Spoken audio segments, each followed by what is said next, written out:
Today we're covering 3 easy sweeps for white belts. Now, I remember being a white belt and highly struggling with sweeps. I think that once you understand the concept of how a sweep works, you can apply it in different variations, different fashions to achieve the desired result. But until you learn the concepts, it can be really difficult. So today we are covering 3 easy sweeps, not the pendulum sweep, not the scissor sweep. We're gonna go even simpler than that. So if you struggle with these, you're in the right place. Let's jump in.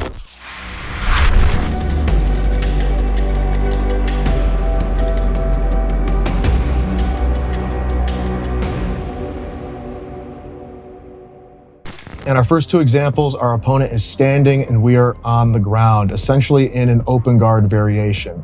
Now, one thing that I want to do is to obtain a couple points of contact, usually with my feet. Now, the whole idea here is that if this is a jiu-jitsu competition, cool, I need to be pretty quick with what I'm doing. If this is a self-defense scenario, I could leave my feet on my opponent a little bit longer. I'm not necessarily worried about getting foot locked. I can use my legs to push my opponent or my attacker away.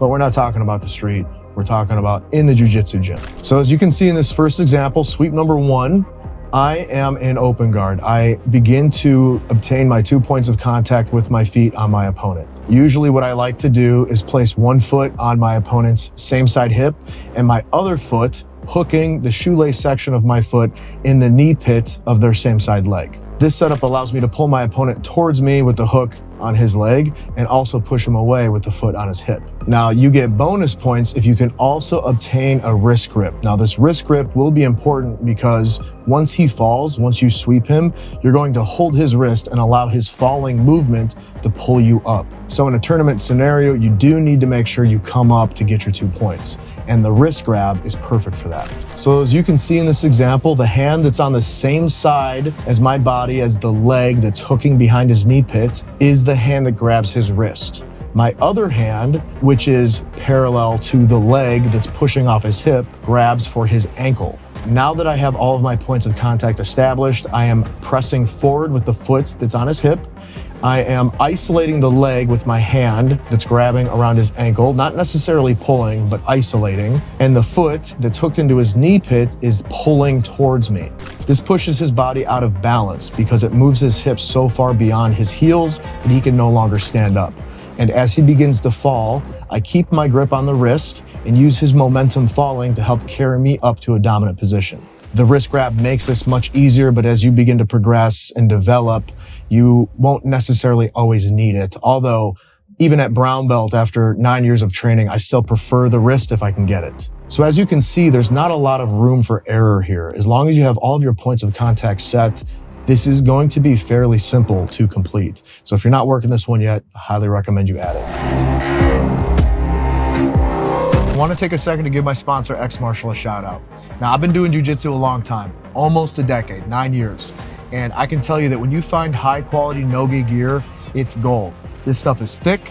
They've got great design teams. These designs are not ironed on, so they're not gonna fall apart after a couple tournaments, after a couple washes, after a couple open mats. These are gonna stand the test of time. You buy through X Martial and you can keep your favorite no-gi top or shorts for years and years to come. Aside from having great pricing on all their products, it's also very comfortable. It fits well. You wanna look good when you're on the mats. You wanna feel proud of the person that you've built and the way you put yourself together. And your no-gi attire definitely plays a part in that. I know if I go compete, I wanna look my best. So if you wanna look as good as me, and probably even better, go over to xmartial.com and grab yourself some gear. I can promise you that you won't be disappointed. All right, let's jump back to the video. All right, on to sweep number 2. Now you'll see that this is similar to sweep number 1 in the way that my opponent is still standing over me and I'm in an open guard position on the ground. As he steps in towards me, I like to get my 2 points of contact, both my feet on his hips, maybe one foot on his hip, one foot hooking his leg. This is the setup that I prefer, although there are many. Now, as you can see in this example, once I'm ready to hit this sweep, I'm going to rotate my hips to the left so that I'm laying all my weight on top of my left hip. My hand that's on the bottom is going to reach for his same side leg. In this example, it's my left hand reaching for his right leg. If I can obtain a wrist grab with my other hand, bonus points. I don't technically need it, but it will help me come up into a dominant position once he begins to fall. Now you'll notice that as I rotate my tips, I present a top foot and a bottom foot.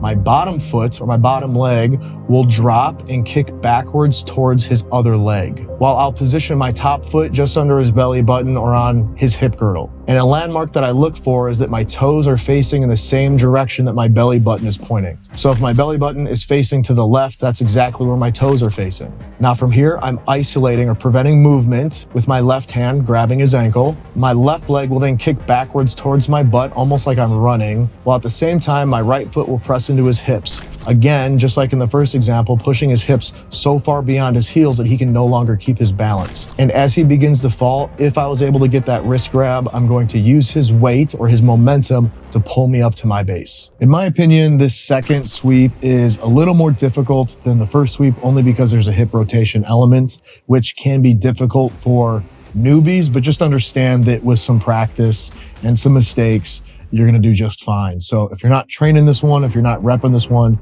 highly recommend you add it in because you will find opportunities for it.